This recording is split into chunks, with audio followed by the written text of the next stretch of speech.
Hello everyone, welcome to the KZGN News.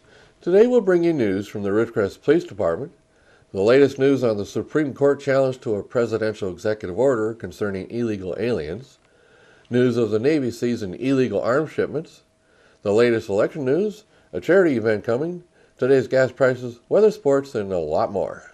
From the Rademacher Hills to Bee Mountain and the mighty Sierras, Ridgecrest to Inyokern and China Lake, this is your news for the Indian Wells Valley with the KZGN News Crew.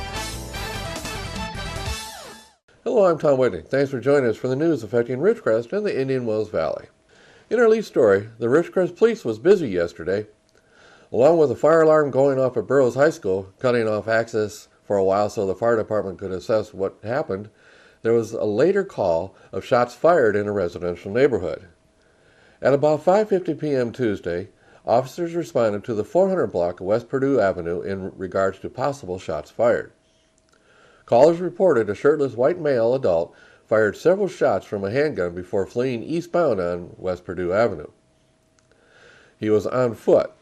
Initial officers set up a perimeter securing the area while supporting units located the suspect in the 300 block of West Purdue. The Ridgecrest Police, with help from the Kern County Sheriff's Department, closed off the area for the investigation. According to the police department, the suspect was identified as Neil Harvey and was detained by officers. The location where the incident initiated was discovered to be 400 West Purdue. During a safety sweep of the residence at Purdue, a handgun, several strike marks from the shots, and shell casings were located. Through statements made by Harvey, as well as witnesses, it was determined Harvey was upset and fired several rounds into the ground of his driveway after stepping out of his garage. It was later discovered that two small children were standing in the adjacent driveway, potentially in harm's way, when Harvey fired the shots. The two children, thankfully, were uninjured during the incident. Harvey was booked at the Central Receiving Facility in Bakersfield. He's being held on bail of $130,000. In other news from the Ridgecrest Police Department, we get this report. At about 9 p.m. on Monday, April 4th, Officer Clinton and Officer Bachand conducted a probation search and warrant service at 633 West Ward. Officer Clinton contacted Michael Harper at the front door, who was confirmed to be on active probation with search terms, and also had 3 active warrants for his arrest. Officer Bachand located Jeffrey Cornelius coming out the back door into the backyard. Upon contact, Cornelius attempted to deny his identity, stating he was not Jeffrey Cornelius. Cornelius was later positively identified and confirmed to have 2 active warrants for his arrest. During the probation search, officers located a hypodermic needle and suspected methamphetamine in what Cornelius identified as the room belonging to a 7-year-old son. Cornelius was arrested for charges of child endangerment due to the drug paraphernalia and suspected methamphetamine being easily accessible in his child's room, as well as possession of a controlled substance and his warrants. Officers also located an additional drug paraphernalia and suspected methamphetamine in the garage of the residence where Harper told officers he was living. Harper was arrested on charges of possession of drug paraphernalia, suspected methamphetamine, and his warrants.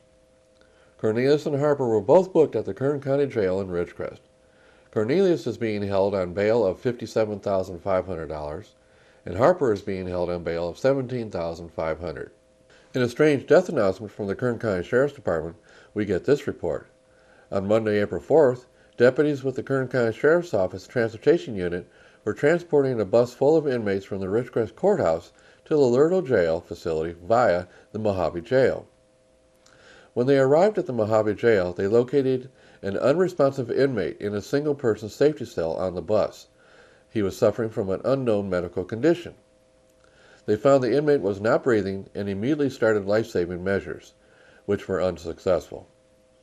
The inmate was pronounced dead at the Mojave Jail. The cause and manner of death is pending an autopsy. The inmate's name will be released later by the Kern County Sheriff's Coroner Office. Now here's the latest on the Supreme Court challenge by 26 states against the President's executive order for giving the illegal alien status of about 4 million people in the country illegally. 43 U.S. senators presented a brief to the U.S. Supreme Court today arguing that President Barack Obama is seeking to implement his policy preferences in dealing with certain classes of illegal aliens by the extra-constitutional assertion of a unilateral executive power. The brief was filed in the case of the United States versus Texas, which pits Texas and numerous other states against the Obama administration on the legality and constitutionality of the administration's policy that called on deferred action for parents of Americans and lawful permanent residents, otherwise known as DAPA. The brief was presented by Senate Majority Leader Mitch McConnell and 42 other senators. Their brief stated this: "There is little doubt that the President adopted the Deferred Action for Parents of Americans and Lawful Permanent Residents, DAPA, program as part of an explicit effort to circumvent the legislative process. Prior to issuing DAPA, the President had repeatedly pushed for legislation to alter the immigration laws by, among other things, granting legal status to the vast majority of the 11 million illegal aliens present in the United States. The President was unsuccessful in persuading Congress to enact any of those proposals.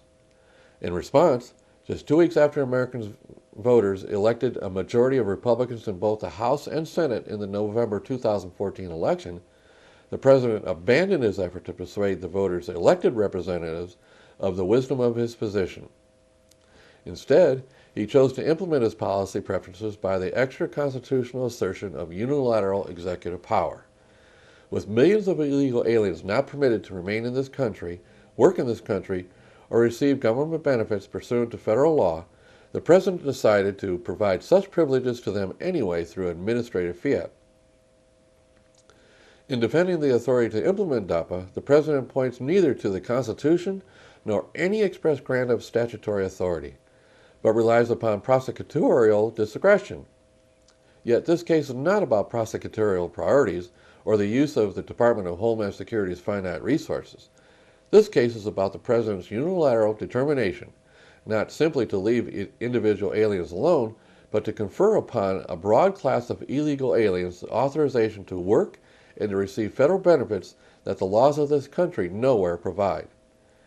It is one thing for the President to prioritize the deportation of certain aliens, but wholly another to declare affirmatively that over 4 million illegal aliens may remain in the United States lawfully and receive benefits to which the laws do not otherwise entitle them. So we'll see where this goes in the court. Now stay with us. After the break, we'll have a story about the Navy stopping illegal weapons flows.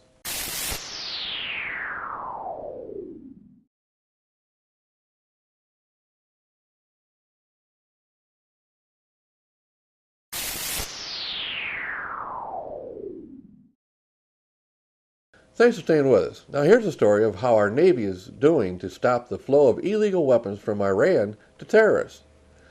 This is a contributed story by a KZGN-TV viewer. We get this report from Bahrain. For the third time in recent weeks, international naval forces operating in the waters of the Arabian Sea seized a shipment of illicit arms March 28th, which the United States assessed originated in Iran and was likely bound for insurgents in Yemen.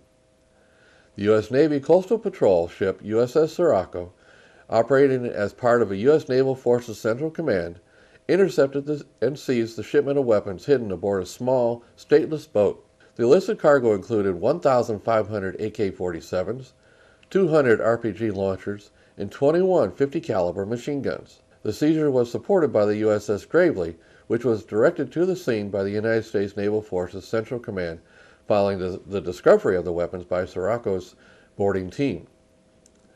The weapons are now in U.S. custody awaiting final disposition. The boat and its crew were allowed to depart once the illicit weapons were seized. The seizure is just the latest in a series of illicit weapons shipments assessed by the U.S. to have originated in Iran that were seized by the region's naval forces.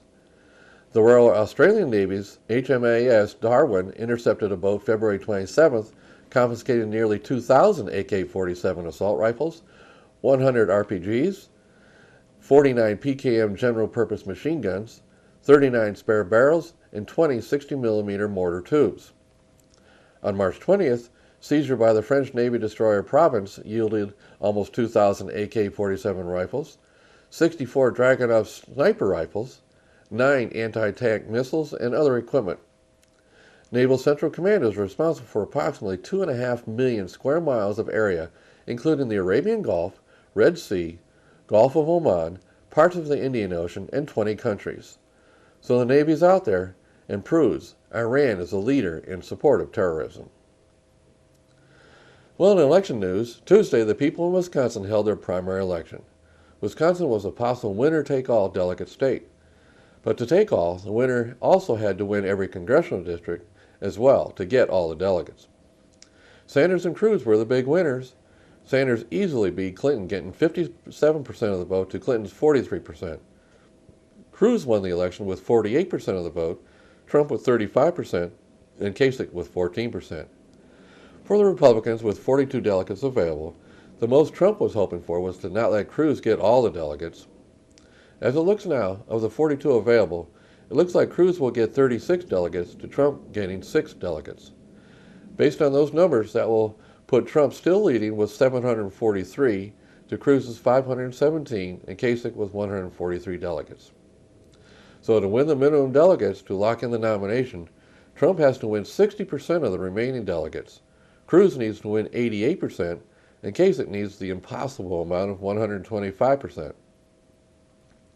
For the Democrats, there were 86 delegates available. Currently, Clinton has 1,778 delegates to Sanders' 1,097 delegates. So to win the minimum delegates to lock in the nomination, Clinton needs to win 33% of the remaining delegates, and Sanders needs to win 66% to lock in the nomination. Both Cruz and Sanders gave victory speeches last night. Most of the Cruz speech was against Clinton and only mentioned Trump once. Sanders again continued his criticism of Clinton's use of big money donors and super PACs. What is important, though, the donations are showing that Sanders is raising money faster than Clinton.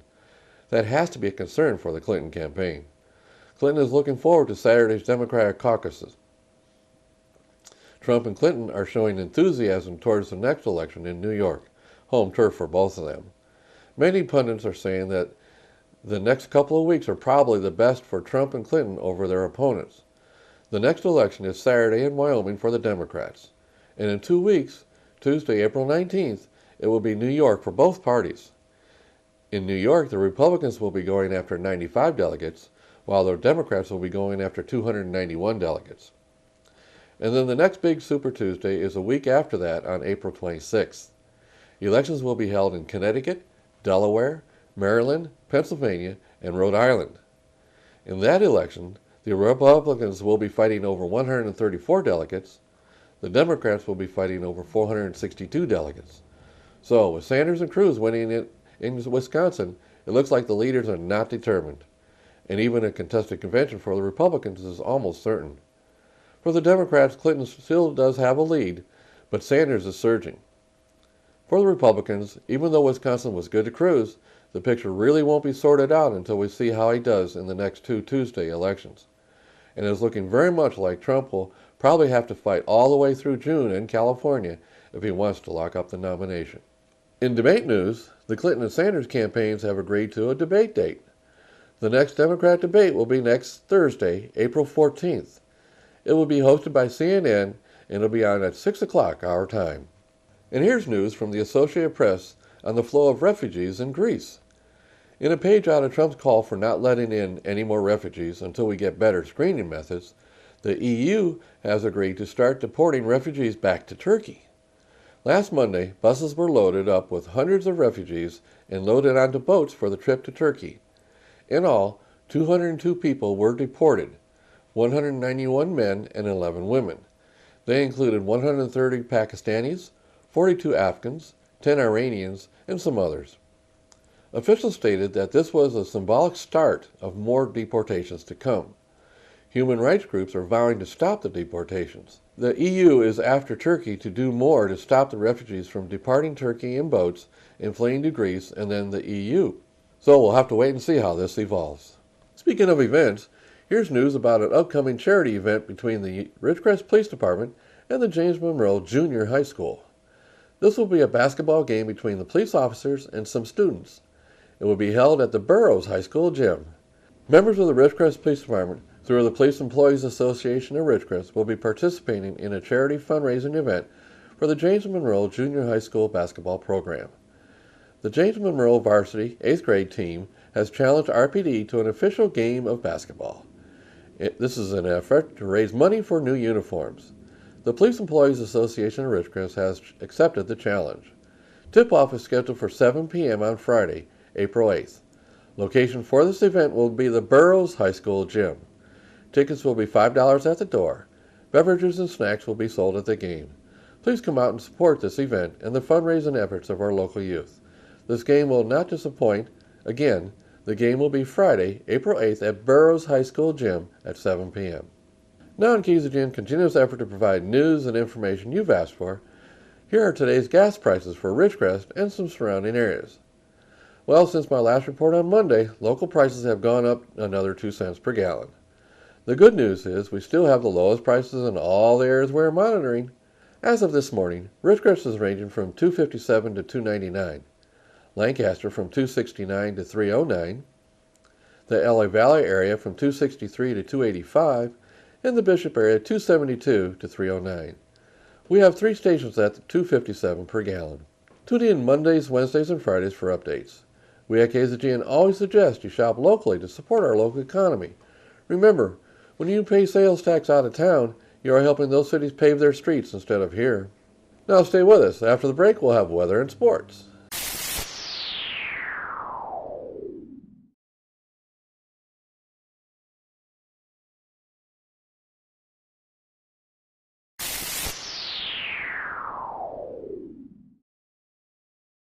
Thanks for staying with us. Now here's Lane with the weather. Thank you, Tom. From the National Weather Service, a storm system moving across the northern U.S. this week will bring the potential for strong winds and wintry weather from portions of the northern plains to the upper Midwest. Gusty winds will continue the threat for critical fire weather conditions in the central and southern plains on Wednesday. Temperatures across the nation: Carolinas at 58, Georgia at 62, Arkansas at 68, Northern Texas at 66, Arizona at 87, and Los Angeles at 71. And for us locally, tonight, partly cloudy with a low around 57, east wind 5 to 15 miles per hour with gusts as high as 20. Thursday, a 20% chance of showers, partly sunny with a high near 80, west-northwest wind 5 to 10 miles per hour. Thursday night, a 30% chance of showers and thunderstorms, cloudy with a low around 55, north wind 5 miles per hour. Friday, a 50% chance of showers and thunderstorms, mostly cloudy with a high near 73, south-southwest wind 10 to 15 miles per hour. Friday night, a 30% chance of showers and thunderstorms, mostly cloudy with a low around 52, south-southwest wind 10 to 15 miles per hour with gusts as high as 20. Saturday, a 40% chance of showers and thunderstorms, partly sunny with a high near 70, south wind 5 miles per hour. Saturday night, a 40% chance of showers, mostly cloudy with a low around 49, south-southwest wind 5 miles per hour. And Sunday, a 30% chance of showers, mostly sunny with a high near 71, south-southwest wind 5 to 10 miles per hour. And that is your forecast for the IWV. Now back to Tom. Thanks, Lane. And now here's sports. And a very pleasant Wednesday to everyone. Let's talk about UConn basketball. I'm talking about the women now. They win their 4th national championship in a row. They go undefeated this season, and they beat Syracuse easily last night to win the national championship for the women. All right, busy day here at Saracosto, 5th grade basketball league. It's going to be Richmond and Gateway tonight, Las Flores, St. Anne, Pierce Charter, also Fowler and Inyokern. Now, let's talk about the results from Monday night. Charter over St. Anne, Las Flores beat Gateway in that game, 16 to 11. It was Inyokern over Pierce, and Fowler defeats Richmond. That was boys on Monday night, 5th grade basketball league. Now let's look at the girls' schedule. Charter beats St. Anne. Charter now 2-0. It's Gateway over Las Flores. Pierce beat Inyokern, and Fowler defeats Richmond. Saracosto baseball in action tomorrow. They will take on Taft. It'll play at 3 o'clock. That game will be on radio, 12:40 a.m. along with Saracoso Baseball Club. The Coyotes right now trying to get back on the winning ways. They'll open up again with conference next week against Rio Hondo. They'll play Tuesday here, Thursday on the road, and Saturday back here. Coso trying to win 20 games this year. Coyotes currently in the league, though, 4 wins and 11 losses. And the Angels struggling early on. The Angels lose again to Chicago at the Big A 6-1. And the Dodgers, for the second day in a row, defeat San Diego. This time they beat them 3-0. That's your sports for this Wednesday. I'm Tom Heck for KZGN. So that's the news for today. Also, KZGN-TV know you have a choice in what you watch for your news. We all thank you for choosing KZGN-TV, Ridgecrest's only locally owned community TV station. Now stay tuned for Ridgecrest Talk coming up next. Tonight, I'll interview the new Executive Director of the Naval Air Weapons Center, Weapons Division, Joan Johnson.